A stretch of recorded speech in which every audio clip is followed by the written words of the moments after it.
జంట వినూత్నంగా పెళ్లి చేసుకుంది. పర్యావరణాన్ని కాపాడాలనే ప్రధాన ఉద్దేశంతో వరల్డ్ ఎన్విరాన్మెంట్ డేలో వివాహం చేసుకోవడంతో పాటు వేడుకలో విస్తరాకులు, పేపర్ గ్లాసులు, క్లాత్ ఫ్లెక్సీలు ఏర్పాటు చేసి ప్రశంసలు అందుకుంటున్నారు. అంతేకాకుండా ప్లాస్టిక్ వాడొద్దు, భూమాతను నాశనం చేయొద్దు, పచ్చదనం పెంచాలని అతిథులకు నూతన వధూవరులు విజ్ఞప్తి చేశారు.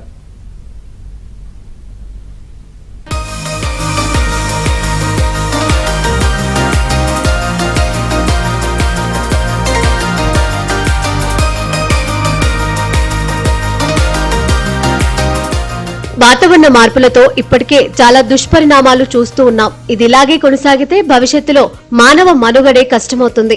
దండం పెడుతున్నాం, ప్లాస్టిక్ వాడొద్దు, భూమాతను నాశనం చేయొద్దు, పచ్చదనం పెంచండి. పెళ్లికి వచ్చిన అతిథులకు సాఫ్ట్వేర్ ఇంజనీర్లుగా పనిచేస్తున్న నూతన వధూవరులు దండం పెడుతూ చేసిన విజ్ఞప్తి ఇది. ప్లాస్టిక్ స్థానంలో సహజ సిద్ధమైన వస్త్ర బ్యాగులను వినియోగించాలని, ఇంటి పరిసరాల్లో మొక్కలు నాటి పచ్చదనం పెంచాలని కొత్త జంట విజ్ఞప్తి చేశారు. పెళ్లికి వచ్చిన అతిథులకు రిటర్న్ గిఫ్ట్ గా జూట్ బ్యాగులు, మొక్కలు ఉచితంగా పంపిణీ చేశారు.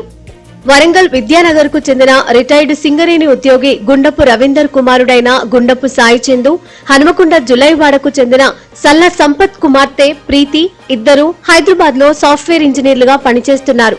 తాము పెళ్లి చేసుకోబోయే రోజు ప్రపంచానికి మంచి సందేశాన్ని ఇవ్వాలనుకున్నారు. ఇందులో భాగంగా ప్రపంచ పర్యావరణ దినోత్సవం రోజు వివాహం చేసుకోవాలని నిర్ణయించుకున్నారు.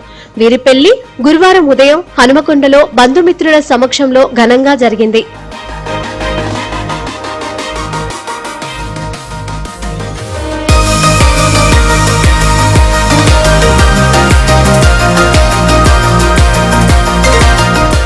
అయితే పెళ్లికి వచ్చిన అతిథులందరికీ జూట్ బ్యాగులతో పాటు మొక్కలను పంపిణీ చేశారు. అలాగే వివాహ వేడుక మొత్తం ప్లాస్టిక్ లేకుండా సాగింది. ప్లాస్టిక్ కప్పులు, ప్లాస్టిక్ ఫ్లెక్సీలు, ప్లాస్టిక్ ప్లేట్ల స్థానంలో పర్యావరణానికి ఏమాత్రం హాని కలిగించని విస్తరాకులు, పేపర్ గ్లాసులు, క్లాత్ ఫ్లెక్సీలను ఏర్పాటు చేశారు. నవదంపతులు చేసిన కృషిని స్థానిక ప్రజాప్రతినిధులు, పెళ్లికి వచ్చిన అతిథులు ప్రశంసించారు. విషయం తెలుసుకున్న తెలంగాణ అటవీ పర్యావరణ శాఖ మంత్రి కొండా సురేఖ నవదంపతుల కృషిని కొనియాడారు. ప్లాస్టిక్ ను అంతమొందించేందుకు ప్రతి ఒక్కరూ తమ బాధ్యతగా ముందుకు రావాలని కొండా సురేఖ ప్రజల్ని కోరారు. మనం ప్రతి సంవత్సరం జూన్ 5న పర్యావరణ దినోత్సవం జరుపుకుంటాము. అదేవిధంగా ఈరోజు కావాలని నా పెళ్లి పెట్టుకున్నాను. మనం చూస్తున్నాం ఎన్విరాన్మెంట్ ఎంత డ్యామేజ్ అవుతుందో ఈ పొల్యూషన్ తోటి, ఈ పెట్రోల్ డీజిల్ వెహికల్ తోటి. మనం ఈ వెహికల్స్ వాడాలి, పెట్రోల్ డీజిల్ వెహికల్ నిషేధించాలని కోరుతున్నాను. నా వివాహంలో కూడా ప్లాస్టిక్ అనేది ఒక్కటి కూడా వాడలేదు. మొత్తం స్టీల్ ప్లేట్స్, స్టీల్ గ్లాస్లే వాడాను మొత్తం. ఈ పర్యావరణ దినోత్సవం సందర్భంగా మా పెళ్లికి వచ్చిన బంధుమిత్రులందరికీ ఒక మొక్కను మరి జూట్ బ్యాగ్లో ఇవ్వడం జరుగుతుంది. ఆ మొక్కను పెంచాలని ప్రతి బంధుమిత్రులని నేను కోరుతున్నాను. మన పర్యావరణాన్ని కాపాడాలి. పర్యావరణాన్ని కాపాడితే ఆ పర్యావరణం మనల్ని కాపాడుతుంది. మేము ఈరోజు ఎన్విరాన్మెంట్ డే సందర్భంగా అందరికీ జూట్ బ్యాగ్స్ ఇంకా ప్లాంట్స్ని డిస్ట్రిబ్యూట్ చేస్తున్నాం. సో అందరికీ హ్యాపీ ఎన్విరాన్మెంట్ డే.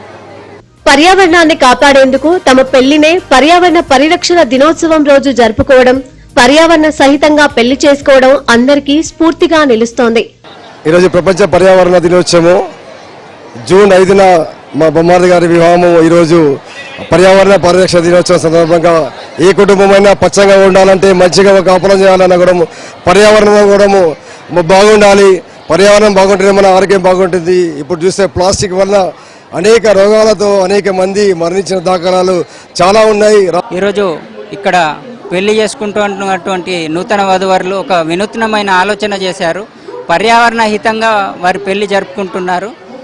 ఇక్కడ ఫంక్షన్ హాల్లో లోపల చూసినట్టయితే పూర్తిగా అంటే ప్లాస్టిక్ రహితంగా ప్లేట్లన్నీ కూడా అరేకా ప్లేట్లు, అవి అంతా కూడా భూమిలో కలిసిపోయేటి.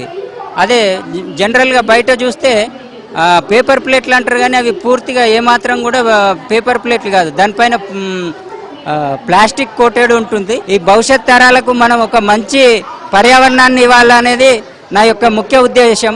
ఇటీవలే తమ పెళ్లి గురించి ప్రత్యేక కథనాన్ని ప్రసారం చేసిన ఏబిఎన్ ఆంధ్రజ్యోతి సిటీ లైట్స్ కార్యక్రమాన్ని వివాహ వేడుకలోని ఒక తెరపై ప్రదర్శించారు. పెళ్లికి వచ్చిన బంధువులు, అతిథులు తెరపై ఏబిఎన్ ఆంధ్రజ్యోతి కథనాన్ని ఆసక్తిగా తిలకించారు.